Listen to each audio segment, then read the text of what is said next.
अल्लाहुम्मा सल्लि अला सय्यिदिना व मौलाना मुहम्मदिन। वो भी जुम्मे के दिन मेरा दिमाग क्यों खराब करते मालूम नहीं। आज सुबह को 11 बजे मुताला कर लेकर बैठा था, एक मस्जिद के जिम्मेदार फोन कर रही, हजरत कहीं हजरत तुम्हें। मैं बोला पहले आसमान में। सलाम वालेकुम, वालेकुम सलाम बोल डाले तो समझ जाना हूं मैं फला मस्जिद का जिम्मेदार बोल रहा हूं। हजरत बोलो हज साहब, ये तरावी गिरावी हाफिज साहब पढ़ाए तो उनको कातिबी देना क्या हजरत?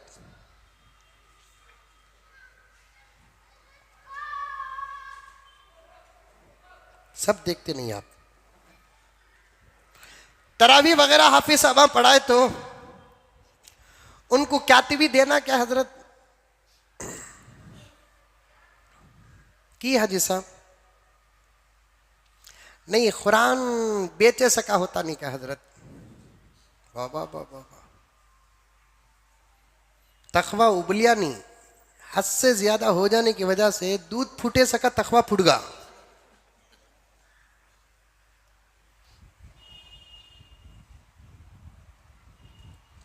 देखिए वो बच्चा जो भोला भाला है उन्हें भी मेरी बात की तायीद कर रहा है। कुरान बेचे सका ना हजरत। खैर तुम्हें क्या करना चाह रही हैं हाजी साहब?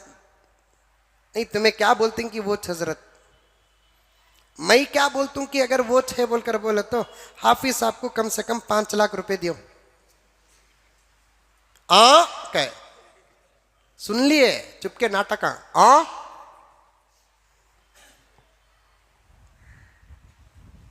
कौन बेच रहा है कुरान? कौन मां का वो लाल है हाथ उठा दे जो कुरान खरीदने की दौलत रखता है? हिंदुस्तान में कोई मुसलमान अमीर हो के ना हो, अरब की सरजमीन में तो होंगे ऐसे उमरा। किसी के पास ताकत है जो किसी हाफिज का कुरान खरीदने की दौलत रखता है? दुनिया का कौन सा मौलवी है जो कुरान बेचता है? ला हौल वला कुव्वता इल्ला बिल्लाह। अगर बेचे भी वलाउ बिल फर्ज, एग्जाम्पल मिसाल बेचे भी, किसके पास ताकत है कुरान खरीदने की? है ताकत तुम्हारे पास? है तुम्हारे पास ताकत? कौन बेचता है कुरान? किस मस्जिद का हाफिज कुरान बेचता है? इल्जाम लगाते हो हुफ्फाज पर कि हुफ्फाज कुरान बेचते हैं। ला हौल वला कुव्वता इल्ला बिल्लाह। पेट चीरे तो अलिफ नहीं, फिक़ह की बातें करते हैं। और इसमें बाज उलमा भी अपना ख्याल ठोस देते हैं। एक है पूछना, एक है देना। गौर से सुनो, एक है पूछना, एक है देना। मस्जिद में कुरान हाफिज साहब पढ़ाते हैं। हाफिज साहब बोले अगर मैं तरावी में कुरान पढ़ाऊंगा लेकिन मुझे 1 लाख रुपए देना है, यह गलत है। हाफिज साहब आकर 1 महीने तक पाबंदी के साथ 20 दिन 20 रकात तरावी अल्हम्दुलिल्लाह कुरान पाक पूरे अच्छे अंदाज से पढ़ाते हैं। पूछते नहीं। क्या आपका ज़मीर इस बात को पसंद करता है कि वो हाफिज जब मिनल जिन्नती व नास पढ़कर वापस चले जाए, सलाम करके उसे भेज दे? पैगंबर ने फरमाया बेहतरीन तोहफा वो है जो किसी क़ारी कुरान को दिया जाए। हजरत उमर वजीफे देते थे, पूछ पूछ कर देते थे हजरत उमर वजीफे। जब वजीफा लेने के लिए आता क्या करता है? किसान काम करता हूं, ले ले वजीफा। क्या करता है? बीमार हूं, ले ले वजीफा। अगर कोई आता तो पूछते। सबकी शक्लें उस जमाने में एक तरह थी, सबके चेहरों में दाढ़ियां थी, सबके सर में टोपियां थी। कौन आलिम कौन गैर आलिम, कौन हाफिज कौन गैर हाफिज। तमीज नहीं होती थी, पूछना पड़ता था। सब ऐसे होते थे, क्या करते हैं आप? किसान बाड़ी काम करता हूं, ले ले वजीफा। क्या करते हैं आप? बीमार हूं, ले ले वजीफा। क्या करती है तू? मैं बेवा हूं, ले ले वजीफा। पूछते पूछते अगर किसी को पूछते क्या करता है तू, तो वो कहता कि अल्हम्दुलिल्लाह मैं हाफिज कुरान हूं। हजरत अमीरुल मोमिनीन बैतुल माल के जिम्मेदार से कहते सबको सिंगल वजीफा दो, हाफिज कुरान को डबल वजीफा दो।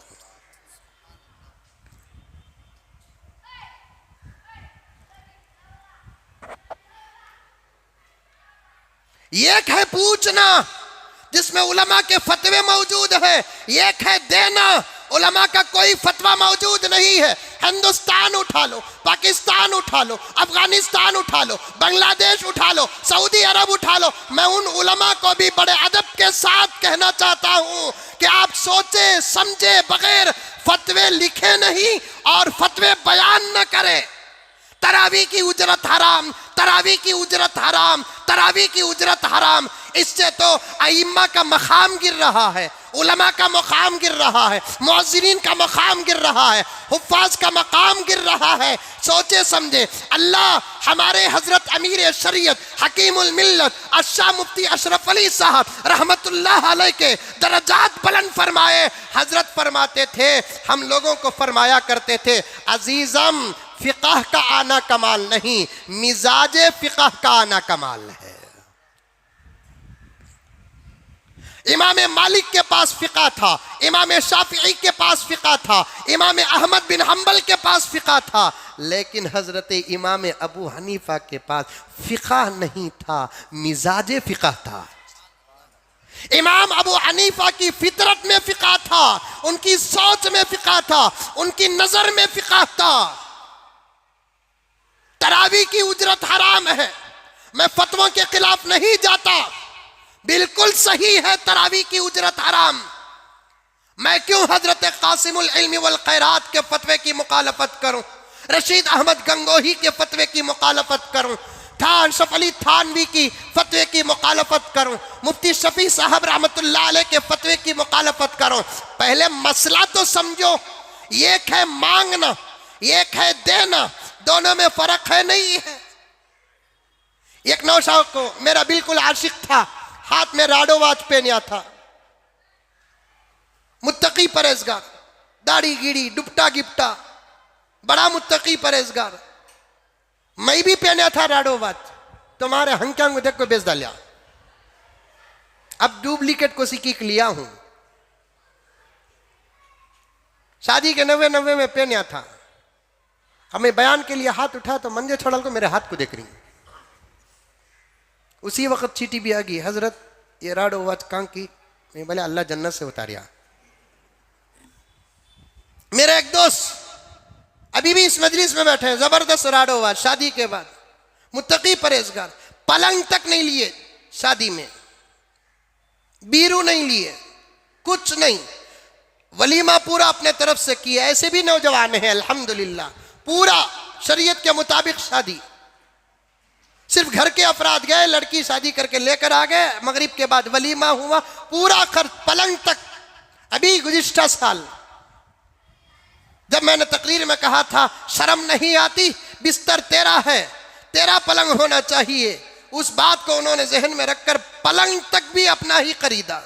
इस मजलिस में बैठे हैं मौजन साहब, बताऊंगा मैं नौजवान को, आपको, वो भी जबरदस्त पलंग,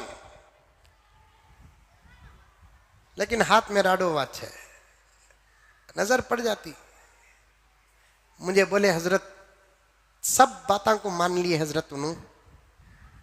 मैं क्या बोला कि मान लिए हजरत, लेकिन जिद कर लेकर ही निकाह के वक्त फोन किया शाम में, जिद कर रही हजरत, एक वास्तविक दाल नाच बोलकर जिद कर रही हजरत, यहां तक के मोहब्बत बहस में बदल रही है हजरत। क्या करूं हजरत, आरस को बाजू रखला को फोन कर रहा है, ये से चाहने वाले भी। मैं बोलिया तुम्हारे दिल में दूर दूर तक इरादा था क्या मैं शादी करा तो क्या भी मिलेगा? नहीं हजरत, अल्लाह की कसम। फिर गिर को आई सो डल्ली को कहीं को नको बोल रही।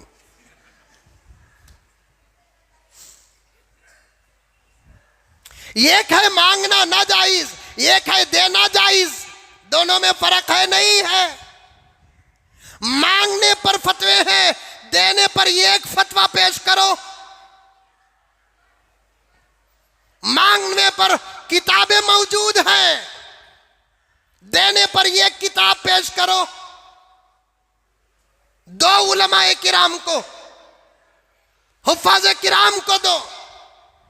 एक महीना 27 शब 27 रातें अपनी मस्जिद के अंदर हाफिज साहब पूरे कुरान पाक को पूरी तजवीद और तरतील के साथ, पूरे एहतमाम के साथ, पूरे खुशू व खुजू के साथ, पूरी तवज्जो के साथ हुजूर की सुन्नत पर अमल करते हुए, जिब्राइल की सुन्नत पर अमल करते हुए, सहाबा की सुन्नत पर अमल करते हुए 1450 साल के सिलसिले को बाकी रखते हुए आपकी मस्जिद में कुरान पाक को पढ़ा है। वो सवाल तो नहीं कर रहा है, लेकिन क्या आप उसे जवाब नहीं देंगे?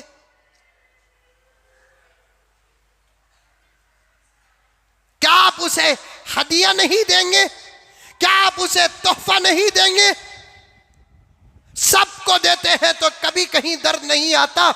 इमामों को, मुअज्जिनों को, खतीबों को देते हैं, पता नहीं कि जिम्मेदारों से लेकर मोहल्ले वालों के पेट में तक दर्द क्यों होता है, समझ में नहीं आती बात। दिल खोल कर दो। अल्लाह की कसम खाकर कहता हूं, मेरी अपनी जात को रखकर बात नहीं कर रहा हूं, खुदारा मेरे कसम पर भरोसा करो, मैं सब उलमा, सब हुफ्फाज को सामने रखकर बात कर रहा हूं। जाओ, जाकर देखो मंदिरों के सामियों को कौम क्या नवाजती है। जाओ, जाकर देखो चर्चों के फादरों को कौम क्या नवाजती है। जाओ, जाकर देखो गुरुद्वारों के गुरुओं को कौम क्या नवाजती है। तुम्हारा इमाम गरीब है, तुम्हें शर्म नहीं आती। तुम्हारा मुअज्जिन गरीब है, तुम्हें शर्म नहीं आती। तुम्हारा हाफिज कुरान गरीब है, तुम्हें शर्म नहीं आती। तुम्हारी मकतब में कुरान पढ़ाने वाला मुअल्लिम और मुदर्रिस गरीब है, तुम्हें शर्म नहीं आती। अब तक उसके घर में उसकी बीवी इंतजार कर रही है, मेरे शौहर का वजीफा कब आएगा, मेरे ईद का इंतजाम कब होगा। बच्चे इंतजार कर रहे हैं। बाज बच्चे तो इंतजार नहीं करते, बाप पर जिद कर रहे हैं।